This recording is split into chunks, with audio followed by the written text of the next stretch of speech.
বিৰতিৰ পিছতে আছে বানৰ খবৰ। কাজিৰঙা ৰাষ্ট্ৰীয় উদ্যানত বান বিভীষিকা। কাজিৰঙা ৰাষ্ট্ৰীয় উদ্যান তথা ব্যাঘ্ৰ প্ৰকল্প এলেকাৰ 223টাকৈ বন শিবিৰৰ ভিতৰত 144টা বন শিবিৰ প্লাবিত হৈছে ব্ৰহ্মপুত্ৰৰ বাঢ়নি পানীত।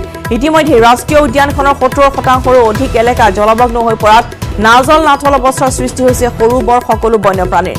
একাংশই হাইলেণ্ডসমূহত আশ্ৰয় লৈছে যদিও অধিক সংখ্যকে কাজিৰঙাৰ 37 নম্বৰ ৰাষ্ট্ৰীয় ঘাইপথ অতিক্ৰম কৰি ধাৱমান হৈছে দক্ষিণ দিশৰ কাৰ্বি পাহাৰৰ দিশে। এনে অৱস্থাত আৰক্ষী আৰু বন বিভাগে যান বাহনৰ গতি নিয়ন্ত্ৰণৰ বাবে কঠোৰ ব্যৱস্থা লোৱাৰ পিছতো যোৱা 2টা দিন ভিতৰত তীব্ৰবেগী যান বাহনৰ খুন্দাত নিহত হৈছে 4টাকৈ পহু। বন বিভাগৰ সূত্ৰৰ অনুসৰি বানৰ সময়ছোৱাত এটা গড়কে ধৰি পৰ্যন্ত মৃত্যু হৈছে 5টাকৈ বন্যপ্ৰাণী। বিভাগীয় সূত্ৰই প্ৰকাশ কৰা মতে আইন অমান্য কৰা 300খন যান বাহনৰ বিৰুদ্ধে আইনগত ব্যৱস্থা লোৱাৰ প্ৰক্ৰিয়া আৰম্ভ কৰিছে বন বিভাগে। তদুপৰি বুঢ়াপাহাৰ বাগৰি আৰু অগৰাতলি বনাঞ্চলৰ পাছত কহৰা বনাঞ্চলত বানৰ প্ৰকোপ বৃদ্ধি পোৱাত কহৰা বনাঞ্চলৰ পৰা জাকে জাকে হৰিণা আৰু গাহৰি ৰাষ্ট্ৰীয় পথৰ কাষৰ বানবাৰী সংৰক্ষিত বনাঞ্চললৈ গতি কৰাৰ লগতে বুঢ়াপাহাৰ বনাঞ্চলৰ সমীপত বন্য হস্তীৰ জাক ৰাষ্ট্ৰীয় ঘাইপথ অতিক্ৰম কৰি কাৰ্বি পাহাৰলৈ গতি কৰিছে।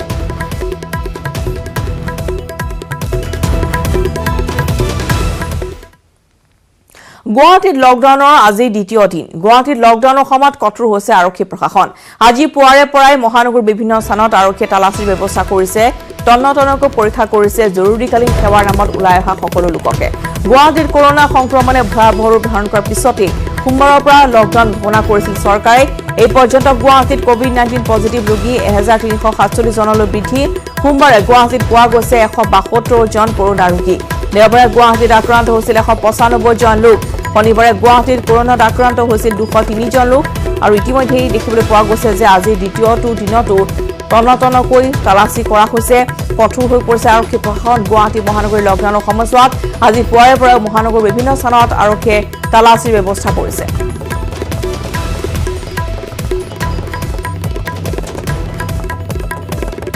আৰু এই মুহূৰ্তত বলেনৰ সৈতে আমি সংযোগ স্থাপন কৰিছো। বলেন, আপোনাৰ কাষলৈ আহিছো আৰু আজি দ্বিতীয়টো দিন লকডাউনৰ কেনেধৰণৰ ব্যৱস্থা গ্ৰহণ কৰা হৈছে গুৱাহাটী মহানগৰীত আপোনাৰ পৰা অধিক জানিব বিচাৰিছো।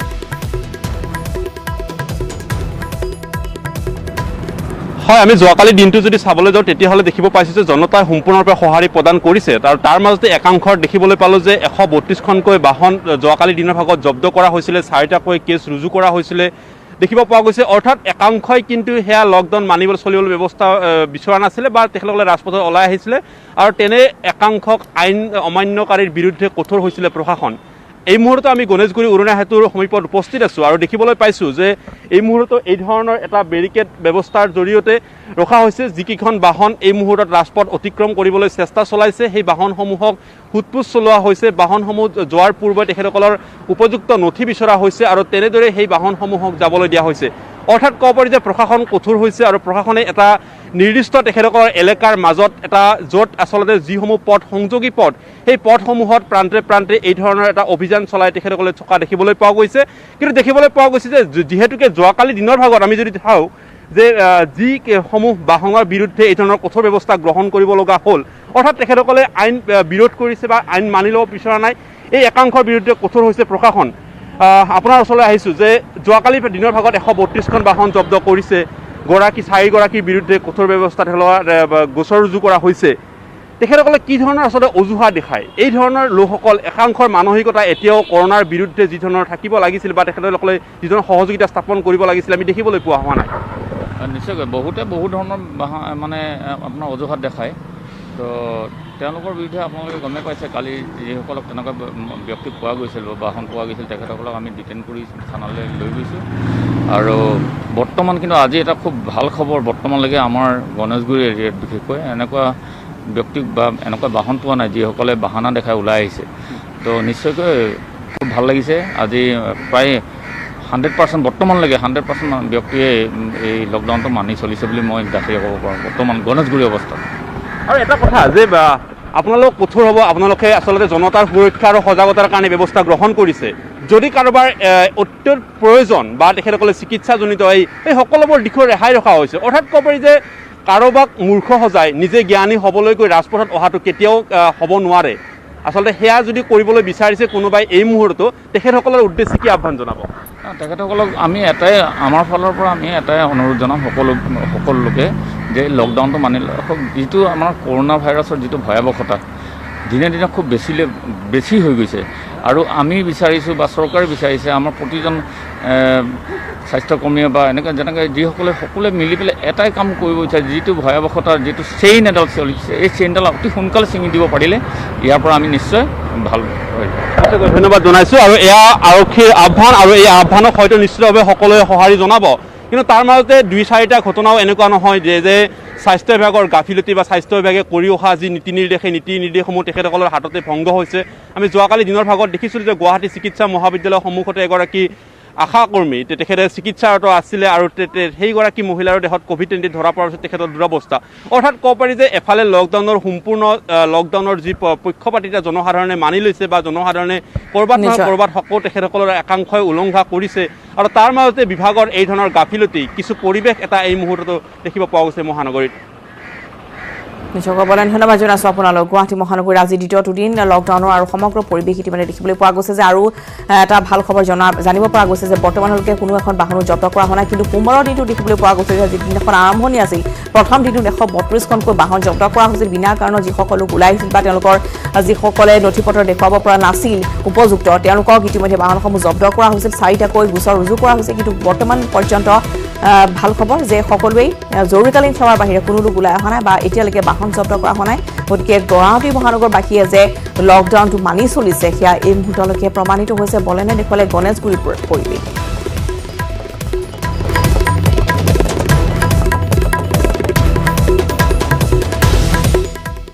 পৰৱৰ্তী খবৰ।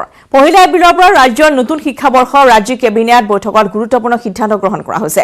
2021ৰ পৰা ৰাজ্যত হ'ব নতুন শিক্ষাবৰ্ষ। 31 মাৰ্চত সামৰণি পৰিব শিক্ষাবৰ্ষৰ। বৈঠকৰ অন্তত জনালে মন্ত্ৰী চন্দ্ৰমোহন পাটোৱাৰী। আমি জনাইছোঁ যে কেবিনেটত এই গুৰুত্বপূৰ্ণ সিদ্ধান্ত গ্ৰহণ কৰা হৈছে বিশেষকৈ শিক্ষাবৰ্ষক লৈ। বৰ্তমান যিহেতু 3টা মাহ স্কুল বা সকলো শিক্ষানুষ্ঠান বন্ধ আছে তাৰ পৰিপ্ৰেক্ষিতত ইতিমধ্যেই হিমন্ত বিশ্ব শৰ্মাই পূৰ্বতে জনাইছিল যে শিক্ষাবৰ্ষৰ নতুনকৈ তেওঁলোকে এটা চিন্তা চৰ্চা কৰি আছে যে নতুন শিক্ষাবৰ্ষ কৰা হ'ব অসমত আৰু সেয়া 1 এপ্ৰিলৰ পৰা আৰম্ভ হ'ব বুলি ইতিমধ্যে কেবিনেটত গুৰুত্বপূৰ্ণ সিদ্ধান্ত গ্ৰহণ কৰাৰ পিছতে এই মন্তব্য আগবঢ়াইছে মন্ত্ৰী চন্দ্ৰমোহন পাটোৱাৰী। ক্ষেত্ৰত আপোনালোকে জানে এইটো ৰাইজৰ বিভিন্ন ঠাইৰ পৰা অপিনিয়ন লৈছে শিক্ষা বিভাগে। গতিকে আগতে আমাৰ জানুৱাৰীৰ পৰা ডিচেম্বৰলৈকে আমাৰ শিক্ষাবৰ্ষ আছিলে। গতিকে এইবাৰ কোভিডৰ কাৰণে আমাৰ বিভিন্ন ৰাইজৰ অপিনিয়ন শিক্ষা বিভাগে লৈছে, চৰকাৰে লৈছে। গতিকে এতিয়া আমাৰ এই শিক্ষাবৰ্ষটো এপ্ৰিলৰ পৰা মাৰ্চলৈকে হ'ব।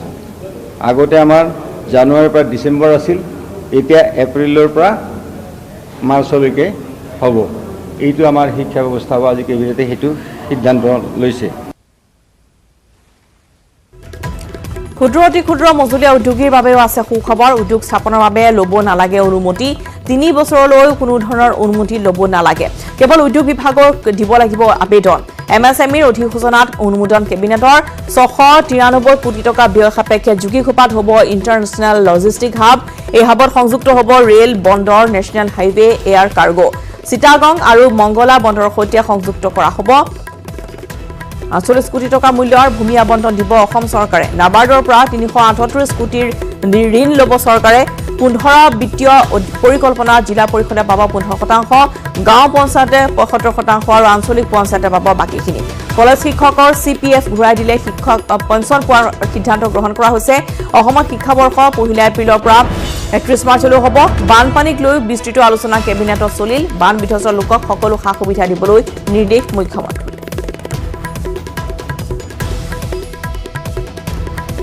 মানে কোনো উদ্যোগপতি MSME সেক্টৰত মানে মাইক্ৰ' স্মল আৰু মিডিয়াম, এই ক্ষেত্ৰত মিডিয়াম মানে আজিকালি 20 কোটিলৈকে মিডিয়ামলৈকে ধৰা হয়। গতিকে কোনো MSME ইউনিট বা উদ্যোগ স্থাপন কৰাৰ ক্ষেত্ৰত আগত যেনেকৈ বহু বিভাগৰ পৰা বহুত পাৰ্মিশ্যন ল'ব লাগিছিল, এতিয়া 3 বছৰৰ কাৰণে কোনো পাৰ্মিশ্যন ল'ব নালাগে। খালি যিদিনা তেওঁ উদ্যোগটো স্থাপন কৰিবলৈ ল'ব সিদিনা তেওঁ আমাৰ কমিশ্যনাৰ ইণ্ডাষ্ট্ৰীক তেওঁলোকে এখন এফিডেভিট আমাক জনাব। এফিডেভিট মানে তেওঁলোকে আমাক জনাব, এখন এপ্লিকেশ্যন দিব যে আমি অমুক আমি অমুক ঠাইত আমি এটা অমুক উদ্যোগ আমি গঢ়িবলৈ আমি স্থাপন কৰিবলৈ লৈছোঁ আৰু কমিশনাৰ ইণ্ডাষ্ট্ৰীয়ে তেওঁক একনলেজ কৰিব যে তোমাৰ আমি এই কাগজখন পাইছোঁ যে তুমি অমুক ঠাইত উদ্যোগ স্থাপন কৰিবা সেইখনে তাৰ লাইসেন্স হৈ যাব আৰু কাৰো পৰা কোনো পাৰমিশন ল'ব নালাগে অত্যাৱশ্যকীয় সামগ্ৰীৰ দাম বৃদ্ধিক লৈ কঠোৰ হৈ পৰিছে চৰকাৰ মুখ্য সচিবক তদন্তৰ নিৰ্দেশ মুখ্যমন্ত্ৰী সোণোৱালৰ লকডাউন ঘোষণাৰ পিছতে বাঢ়িছিল সামগ্ৰীৰ দাম ইতিমধ্যে 3জন ব্যৱসায়ীক গ্ৰেপ্তাৰ কৰা হৈছে লকডাউনটো হৈ যোৱাৰ লগে লগে হয়তো কৰবাত আমি এটা কথা সকলোকে এপিল কৰিম যে যিটো সময়ত বানপানী হয় যিটো সময়ত কোভিডৰ এই লকডাউন হৈছে আমি সকলো ব্যৱসায়িক এটা কথা বিনম্ৰতাৰে আমি অনুৰোধ কৰিম যে তেওঁলোকে যাতে মূল্য বৃদ্ধি কৰি ৰাইজৰ ওপৰত যাতে তেওঁলোকে কোনো ধৰণৰ মানে এনেকুৱা ধৰণৰ ৰাইজৰ ওপৰত যাতে তেওঁলোকে কোনো ধৰণৰ এনেকুৱা ব্যৱস্থা নলয় যে ৰাইজৰ পৰা বেছিকৈ পইচা লৈছে তেওঁলোকে সুযোগ লৈ সেই সুযোগ নল'বলৈ আমি বিনম্ৰতাৰে সকলো ব্যৱসায়ীক আমি নিশ্চয় অনুৰোধ কৰিম আৰু দ্বিতীয় কথা কালি যি মুহূৰ্তত এই কথাখিনি মিডিয়াত ওলাইছে ৰাইজেও দুই এজন ৰাইজে এই কথাখিনি ৰাইজেও যেতিয়া আপত্তি কৰিছে গতিকে মুখ্যমন্ত্ৰী ডাঙৰীয়াই চিফ ছেক্ৰেটাৰী আৰু যোগান বিভাগৰ মানুহক ইমিডিয়েটলি মাতি পঠিয়াইছিল যোৱাকালি আৰু মাতি পঠিয়াই তেওঁলোকক তদন্ত কৰিব দিছে আৰু তদন্ত কৰি ইতিমধ্যে 3জন মানুহক গ্ৰেপ্তাৰ কৰিছে আৰু আগন্তুক দিনতো এনেকুৱা ধৰণৰ যাতে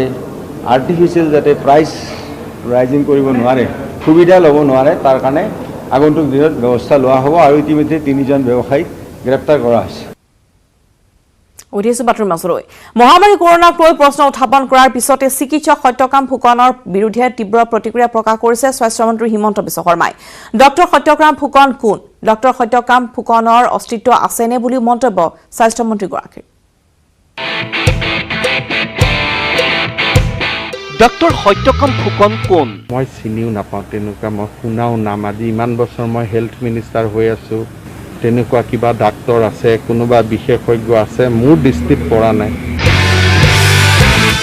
ডক্টৰ সত্যকাম ফুকনৰ অস্তিত্ব আছেনে তেওঁ মেডিকেলৰ ডক্টৰো নহয় তেওঁ কিবা এছিষ্টেণ্ট প্ৰফেচাৰ কিবা তেওঁ এনেকুৱা এটা নাম এটা এতিয়া তেওঁ আছে থকা মানুহ হয় নহয় মইতো সেইটোও নাজানো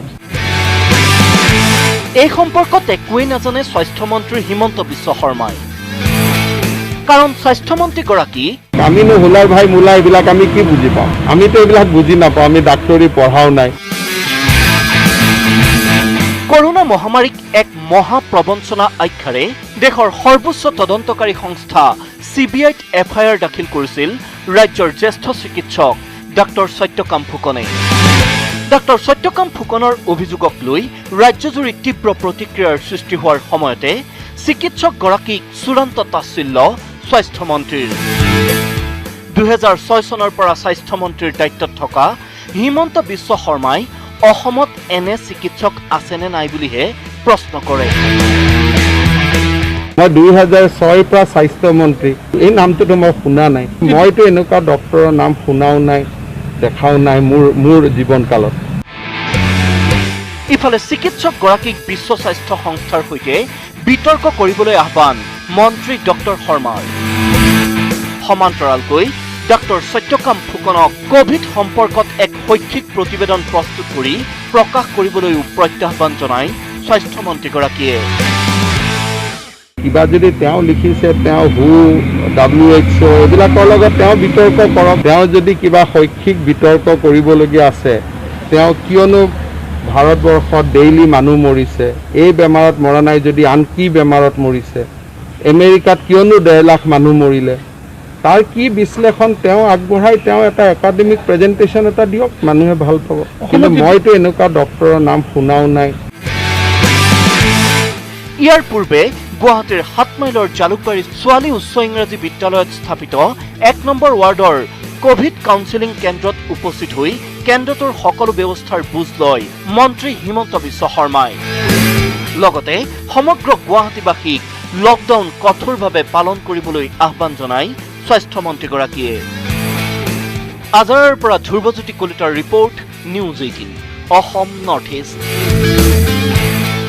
হাইবৰছেক ব্ৰেকিং নিউজ আজি সামৰিক পৰ্যায়ত ভাৰত চীন আলোচনা লেফটেনেণ্ট জেনেৰেল পৰ্যায়ত হ'ব আলোচনা লাডাখত সৃষ্টি হোৱা উত্তেজনাময় পৰিৱেশ সন্দৰ্ভত হ'ব আলোচনা সেনা পৰ্যায়ত আলোচনাৰ মাজেৰে চলিব পৰিস্থিতি উন্নত কৰাৰ চেষ্টা ভাৰতীয় সেনাৰ সুচুল সেক্টৰত অনুষ্ঠিত হ'ব আলোচনা পুৱা 10:30 বজাত বৈঠক অনুষ্ঠিত হোৱাৰ সম্ভাৱনা আছে ইয়াৰ পূৰ্বে দুবাৰকৈ অনুষ্ঠিত হৈছিল অনুৰূপ আলোচনা পুনৰবাৰ সামৰিক পৰ্যায়ত হ'ব আলোচনা ভাৰত চীন আলোচনা হ'ব ভাৰত চীন সীমান্ত যেনে ধৰণৰ উত্তেজনাপূৰ্ণ পৰিস্থিতি বিৰাজ কৰিছে সেই সন্দৰ্ভত হ'ব আলোচনা বা আগন্তুক কেনেধৰণে চিন্তা চৰ্চা কৰা হয় বা কেনেদৰে মোকাবিলা কৰাৰ বাবে প্ৰস্তুত হ'ব ভাৰত সেই সন্দৰ্ভত আলোচনা চলিব আজি সামৰিক পৰ্যায়ত চলিব এই আলোচনা লেফটেনেণ্ট জেনেৰেল পৰ্যায়ত হ'ব এই আলোচনা লাডাখত সৃষ্টি হোৱা উত্তেজনাময় পৰিৱেশ সন্দৰ্ভত হ'ব এই আলোচনা সেনা পৰ্যায়ত আলোচনাৰ মাজেৰে চলিব পৰিস্থিতি উন্নত কৰাৰ চেষ্টা ভাৰতীয় সেনাৰ সুচুল সেক্টৰত অনুষ্ঠিত হ'ব এই আলোচনা পুৱা 10:30 বজাত বৈঠক অনুষ্ঠিত হোৱাৰ সম্ভাৱনা আছে ইয়াৰ পূৰ্বে দুবাৰকৈ অনুষ্ঠিত হৈছিল অনুৰূপ আলোচনা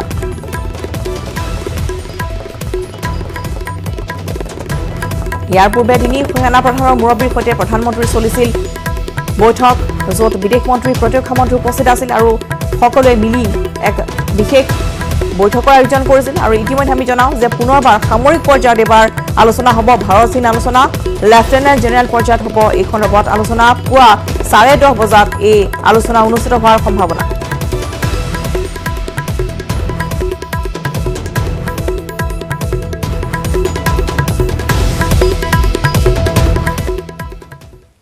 পৰৱৰ্তী খবৰ প্ৰেমিকাক নিবলৈ আহি ৰঙাঘৰ আলহী হ'ল ভুৱা CID বিষয়া নিজকে IPS বিষয়া হিচাপে চিনাকি দি চলনাৰে প্ৰেমৰ জালত পেলাইছিল মৰিগাঁৱৰ অসম আৰক্ষী বেটালিয়নত কৰ্মৰত এগৰাকী যুৱতীক মাজুলীত কৰ্মৰত অৱস্থা চিনাকি হৈছিল ভুৱা CID বিষয়া পংকজ হাজৰিকাৰ সৈতে বিভিন্ন মন ভুলোৱা কথাৰে প্ৰেমৰ জালত পেলাইছিল যুৱতীগৰাকী এনেদৰে চলিছিল দুয়োৰে মাজত প্ৰেমৰ মধুৰ সম্পৰ্ক প্ৰায় 10 দিন পূৰ্বে যুৱতীগৰাকী প্ৰেমিক পংকজৰ সৈতে মৰিগাঁৱৰ ঘৰলৈ আহে কিন্তু দিন বাগৰাত ভুৱা বিষয়াজনৰ চল চালনাত কিছু সন্দেহ উপজাত বিচাৰ খুচাৰ কৰাত প্ৰকৃত তথ্য পোহৰলৈ আহে যুৱতীগৰাকী পৰিয়ালৰ লোকে আৰক্ষীৰ লগত যোগাযোগ কৰি ভুৱা বিষয়া পংকজক আৰক্ষীক সমজাই দিয়ে যুৱতীগৰাকী পিতৃয়ে ইতিমধ্যে মৰিগাঁও সদৰ থানাত পংকজৰ বিৰুদ্ধে গোচৰ ৰুজু কৰা হৈছে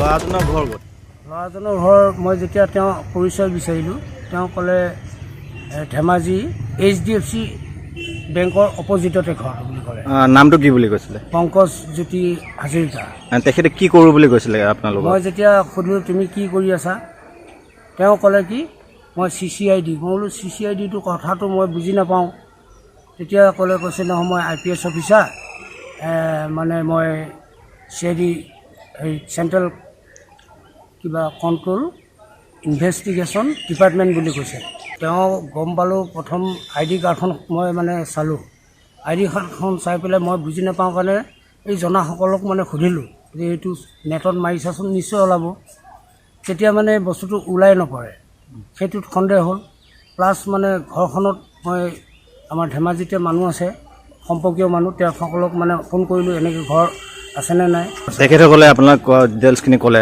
ডিটেইলছখিনি মোক কৈছিলে তেনেকৈ সেইমতেদি মানে কোনো ইনফৰ্মেশ্যন আমি নাপালোঁ উল্টাটোহে পালোঁ যে এইটো প্ৰকৃততে ভুৱা বুলি পেলাই কোনো ঘৰ নাই আৰু তেওঁ কোনো থকা ঠিকনা নাই আনে খবৰ ভাৰততো ভয়ংকৰ ৰূপত এতিয়া কৰোনা আক্ৰান্তৰ সংখ্যা বৃদ্ধি পাবলৈ লৈছে 5,66,840 জন কৰোনাত আক্ৰান্ত হৈছে বৰ্তমানলৈ কৰোনাই প্ৰাণ কাঢ়িলে 16,893 জনক বিগত 24 ঘণ্টাতে 418 জন লোকৰ মৃত্যু হৈছে এদিনতে 18,522 জন লোক কৰোনাত আক্ৰান্ত হৈছে পুনৰবাৰ জনাও যে ভাৰতত ভয়ংকৰ ৰূপত বৰ্তমান কৰোনা আক্ৰান্তৰ সংখ্যা বৃদ্ধি পাইছে 5,66,840 জন কৰোনাত আক্ৰান্ত হৈছে বৰ্তমানলৈকে কৰোনাই প্ৰাণ কাঢ়িছে 16,893 জন বিগত 24 ঘণ্টাত 418 জন লোকৰ মৃত্যু হৈছে আৰু এটা দিনতে 18,522 জনকৈ লোক আক্ৰান্ত হ'ল কৰোনা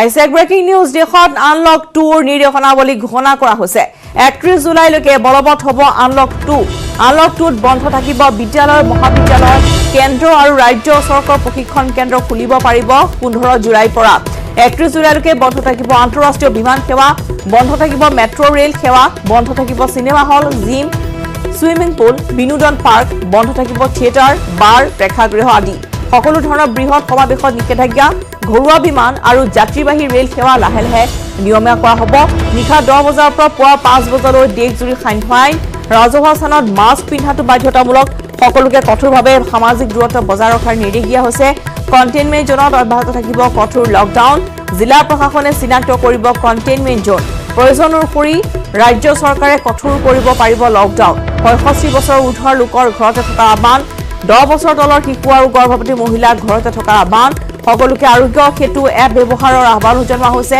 চৰকাৰী কৰ্মচাৰীক আৰোগ্য সেতু এপ ডাউনলোডৰ নিৰ্দেশ দিয়া হৈছে সকলো ৰাজ্যৰ চৰকাৰকে এই নিয়ম কঠোৰভাৱে বলৱৎৰ নিৰ্দেশ সকলো জিলা দণ্ডাধীশকো নিয়মসমূহ কঠোৰভাৱে বলৱৎৰ নিৰ্দেশ নিয়ম ভংগকাৰী কঠোৰ শাস্তি প্ৰদানৰ নিৰ্দেশ দিয়া হৈছে আনলক 2 নিৰ্দেশনাৱলী এয়া যি কথা ইতিমধ্যে আমি জনাইছো যে বিভিন্ন নিৰ্দেশনাৱলী প্ৰদান কৰা হৈছে 31 জুলাইকে আনলক 2 বলৱৎ থাকিব আৰু বিদ্যালয় মহাবিদ্যালয় পুনৰ বন্ধ থাকিব 31 জুলাই পৰ্যন্ত চৰকাৰ আৰু কেন্দ্ৰীয় চৰকাৰৰ প্ৰশিক্ষণ কেন্দ্ৰসমূহ খুলিব পাৰিব 15 জুলাইৰ পৰা সেয়া এটা ভাল খবৰ যে 15 জুলাইৰ পৰা প্ৰশিক্ষণ কেন্দ্ৰসমূহ খোল খাব কিন্তু 31 জুলাইলৈকে সকলো আন্তঃৰাষ্ট্ৰীয় বিমান সেৱা বন্ধ থাকিব লগতে মেট্ৰ' ৰেল সেৱা cinema hall gym swimming pool বিনোদন পাৰ্ক থিয়েটাৰ বাৰ প্ৰেক্ষাগৃহ সকলো থাকিব বন্ধ বৃহৎ সমাৱেশত নিষেধাজ্ঞা আৰোপ কৰা হৈছে ইতিমধ্যে যিহেতু ধৰ্মীয় অনুষ্ঠান প্ৰতিষ্ঠান বৃহৎ ৰূপত কোনেও পাতিব নোৱাৰিব ঘৰুৱা বিমান আৰু যাত্ৰীবাহী ৰেল যেতিয়া পৰিস্থিতি স্বাভাৱিক হ'ব তেতিয়া সেই সেৱা ক্ৰমান্বয়ে নিয়মীয়া কৰা হ'ব আৰু ইতিমধ্যে দেশজুৰি সান্ধ্য আইন জাৰি কৰা হৈছে নিশা 10 বজাৰ পৰা পুৱা 5 বজালৈকে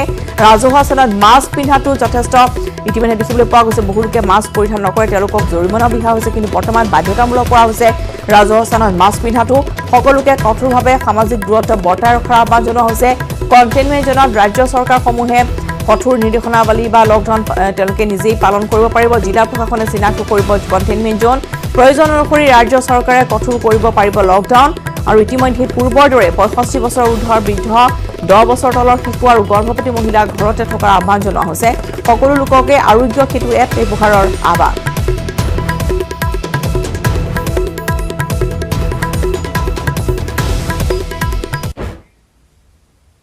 গুৱাহাটী লকডাউনৰ সময়ত কঠোৰ আৰক্ষী প্ৰশাসন লকডাউন উলংঘাৰ অপৰাধত জব্দ শতাধিক বাহন সোমবাৰে মুঠ 132খন বাহন জব্দ কৰিলে আৰক্ষীয়ে দুচকীয়া বাহন 73খন তিনিচকীয়া বাহন 17খন জব্দ কৰা হৈছে 40খন চাৰিচকীয়া বাহন আৰু 2খন ছয়চকীয়া বাহন জব্দ কৰা হৈছে আজি পুৱাৰে পৰাই মহানগৰৰ বিভিন্ন স্থানত আৰক্ষীয়ে তালাচীৰ ব্যৱস্থা কৰিছে তন্নতন্নকৈ পৰীক্ষা কৰিছে জৰুৰীকালীন সেৱাৰ নামত ওলাই অহা লোকসকলক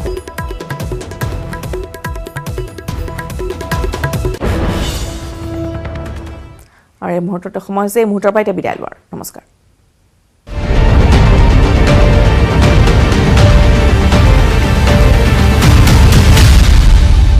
নিউজ হেডলাইন আগবঢ়াইছে পেট চফা আয়ুৰ্বেদিক চূৰণ পেট চফা প্ৰতিদিনে মজা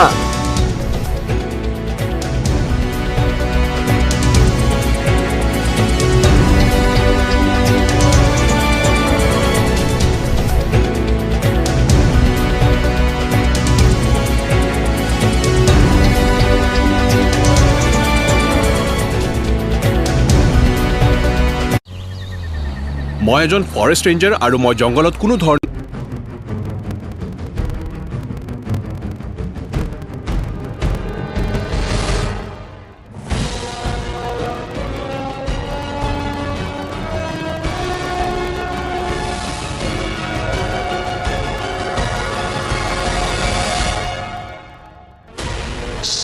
Channels, 15 languages, 20